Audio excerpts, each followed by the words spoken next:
the next will be, well, we kind of need forms to do your data collection. And in REDCap, those are named data instruments. So you can, whether they're forms or surveys, they're all classified under data instruments. So as, for example, in here, you'll see you have typical demographics fields like date of birth, age, gender, height, and so on and so forth. And this is just a snapshot of the type of fields that you can type of data you can collect. So dates, integer numbers, multiple choice questions, and so on. So we're jumping back and forth, but here we go. So to continue off with the example and demo here, I'm going to create.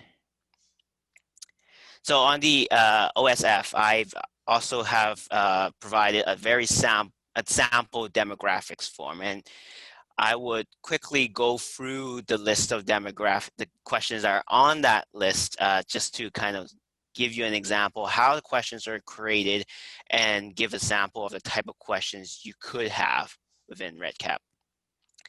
So for example, at the very beginning, I have a consent section. So for this project, I have a date of consent for dates.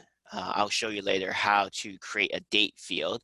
But for example, right now, what I have wanted for this section is actually a field for uploading a consent form. So this is an example where we actually could see participants in person. They are signing a physical form and you have a scanned copy of their consent form. So basically you have a label and a variable name. And the mistake I made is cannot have spaces in it. Is it required? I'll just say yes, and then save. And you see it's created, and it comes with an upload file link. So when you're doing data entry, you just click on it, and then you'll find your file and upload it into REDCap.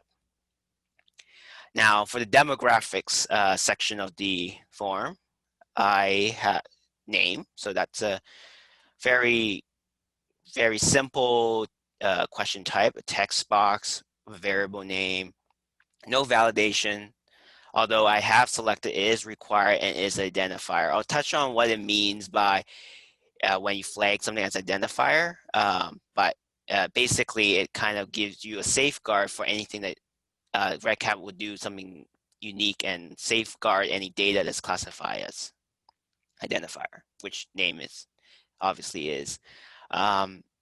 Another type is phone number.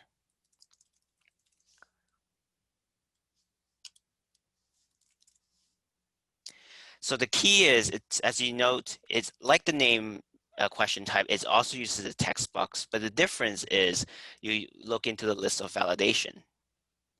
So let me see right here, phone number.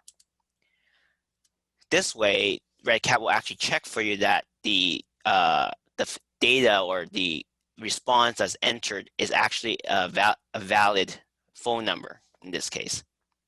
It's required, it's an identifier. So if someone put in like 1, 2, 3, it will give a response saying, it will give a kind of a prompt saying it's incorrect, and maybe you want to check again to make sure that the value you enter is correct.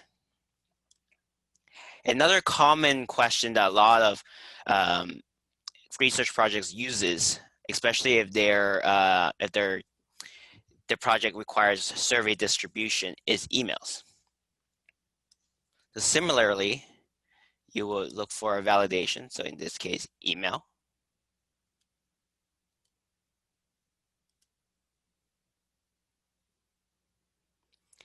And then, let's see. And I did say that I will touch on dates. So date of birth. So similarly, dates. Now, slightly something unique about dates is that there are many validation types. So that's dependent on what the format your research study has decided on as the preferred format. So I've seen a lot of researchers go with year, month, day, so that's YMD. However, there are researchers, because of the working of collaborators around the world, and they decide on the other formats, which are also available. And similarly, they have the date time, so include hours and minutes, and date time of seconds, so that's hour, minutes, and seconds. So I'm going to have that. And you also notice that there is also something that comes up for dates, and you'll also see that later for numbers related fields, is that you can set a minimum and maximum so they can validate even further. So for example, a day of birth, you probably would not find someone entering a day of birth that's in the 1800s, for example. So you could set a minimum that it has to be, after 1850 or 1880, and so that if anyone entered a date prior to that, it will also prompt them and said, maybe you want to check your data again. Now, there's the next field I'm going to touch on is the calculated field. It's one where let's just go. Where's the here we go. Calculated field, and basically it can compute a numeric response. So and the example I'm going to go with is age. So you've collected the day of birth, so logically you could compute their age based on today's date, for example. So I am going to,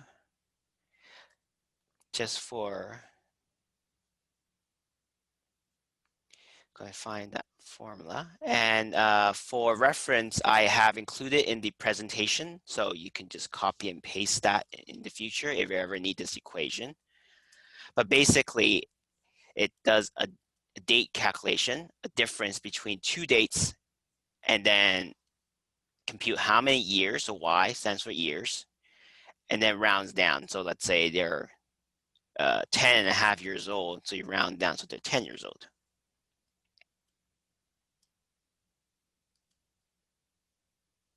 And how calculated field works is that when all the fields that it's required, when all the variables it requires for their calculation, in this case it only requires date of birth, the value will be computed automatically on the field. A tip that I have is use calculated fields sparingly, and only if the resulting computation actually would influence or impact your data collection in the future. So for example, if age is a factor in whether they complete a form in the next visit or not, then that's something you could include. But if it's something that it's more for the analysis stage of your research project, I will leave it outside of REDCap, because as you add more and more calculated field on the form, it may there's now more loading time, and you may slow down your loading on your form, and may impact the experience of your participants or your researchers, other researchers. So the next field that I have is multiple choice. So for this example, I'm going to go with drop down, and the reason is I am asking which province or territory do you reside in? So similarly, a variable name. So something different from the previous fields that we had is that you need an additional information for this question. You need the choices. So I already have the list prepared, but basically you just paste a list, one option per line.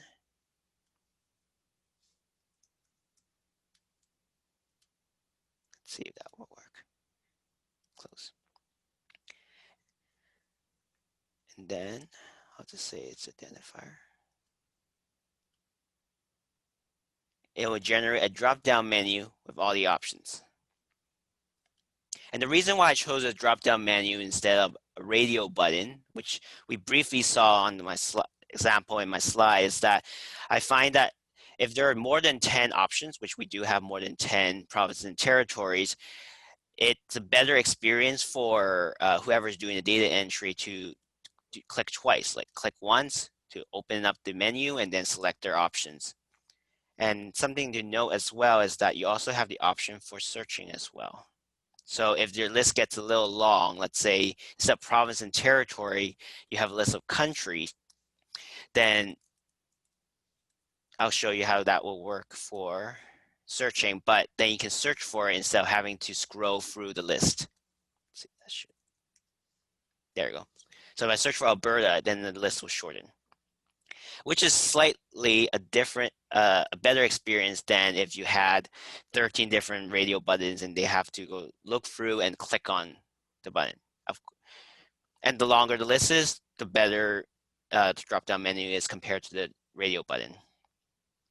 So next, I will put weight. I already created the height field. Again, with numeric, it's a text box. We always go back to the text box, which has all the validation types. In this case, I'll choose integers. So, like for example, I would say minimum 0, because no one weighs less than 0. Save.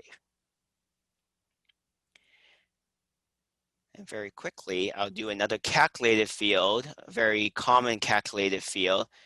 And this calculation is also in the notes, so you can copy and paste that for your research project if you ever need it.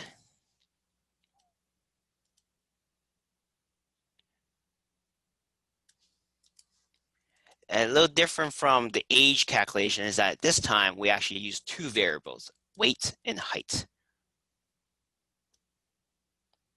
So this calculation will only be automatically computed after data has been entered for the height and weight field. And very quickly, to kind of touch on the theme that we had during the whole series, I would create a field that is related to apples. Do you like apples?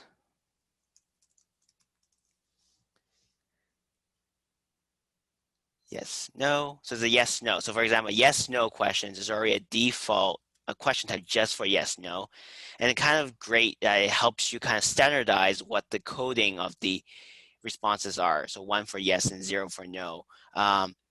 This helps with the data quality as well, where if you don't use yes, no, you may run the risk of having different coding of different yes, no questions, and you will have to kind of fix that or account for that during analysis. So now it's kind of across the board, 1 is for yes, 0 is for no, rather than let's say one for yes and 2 for no, for example. Oh, that's a mistake on my part. It needs yes, no. There you go. So, and the reason why I also did this question is that I will also want to touch on branching logic. So this question, I intend that will only show up if they said they like apples. So I will have,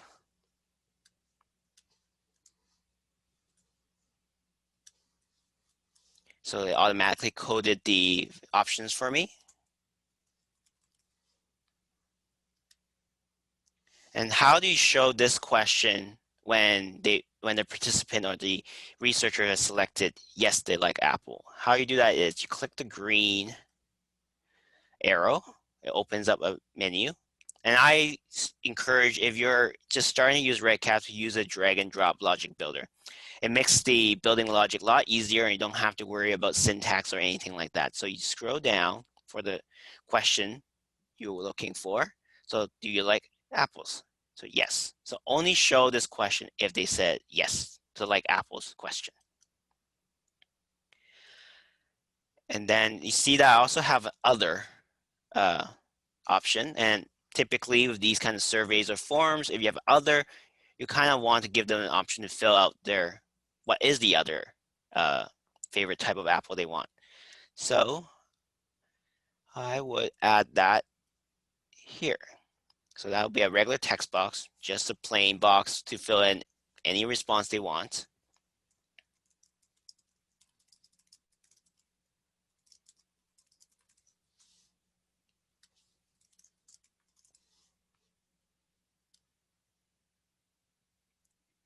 And similarly, you will use the drag and drop builder. So only when other is selected. So, and this one actually, I made a mistake, this should be a checkbox. This way they can choose multiple types of apples. And then I had to fix this one.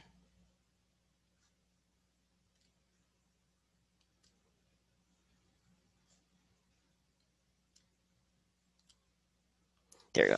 So now this question will only show up if they choose yes, and this other question will only show up if they select other in the response.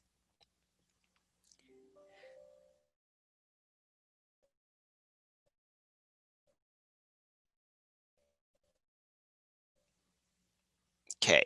Now, terms like as you can see here, my example was was building one question at a time with the interface, which is great because it's like you do a couple clicks, fill in your questions, label your variable name, and then you have a question type. But this can get sometimes kind of tedious, especially you have questions that are very similar. For example, you have a list of agree or disagree or Likert scale questions, and you kind of want to, and they're really repetitive. So my suggestion is, if you do have the questions that are kind of repetitive, is to use the data dictionary option. So create one question for, let's say, from strongly agree to strongly disagree, and then export the data dictionary. And then open in Excel and then copy that question as many times as you need and just change the question label and variable name, and then re-upload it. And then you can quickly create multiple copies of the question with different labels, with different statements, different variations of the questions.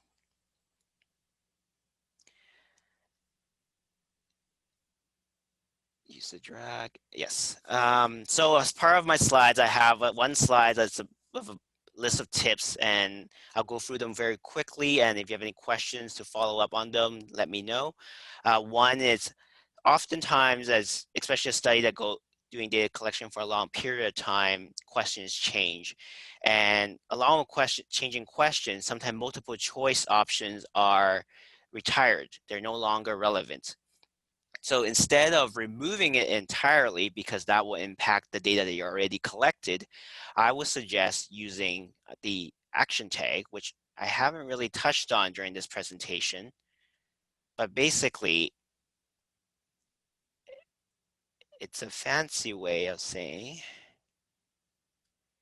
to make these action tags. So you scroll to the bottom left corner, you see a list of action tags. The one I recommend and highlighting right now is the hide choice. So basically, that will allow you to hide the option from future data collections.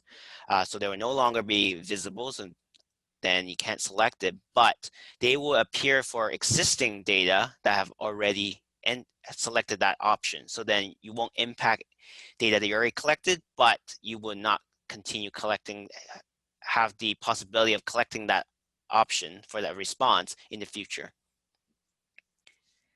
Another tip I have for creating data collection, data instruments, is have no more than 500 fields. And it may sound crazy, like why would I have 500 fields in a form? But I've seen where some researchers have a couple thousand questions in their forms, and that can be a burden to both their computer and their web browser. And you have to take into account some people's computers are slower, some are faster. So my recommendation is no more than 500, but the smaller the number, the better. And if you have surveys or already created data collection instruments that have over 500 questions, I would suggest breaking up into multiple data instruments in REDCap. They will still show up as one row in your data export as at your data. It will not really impact how your data is going to be exported, but it will help the loading a little faster.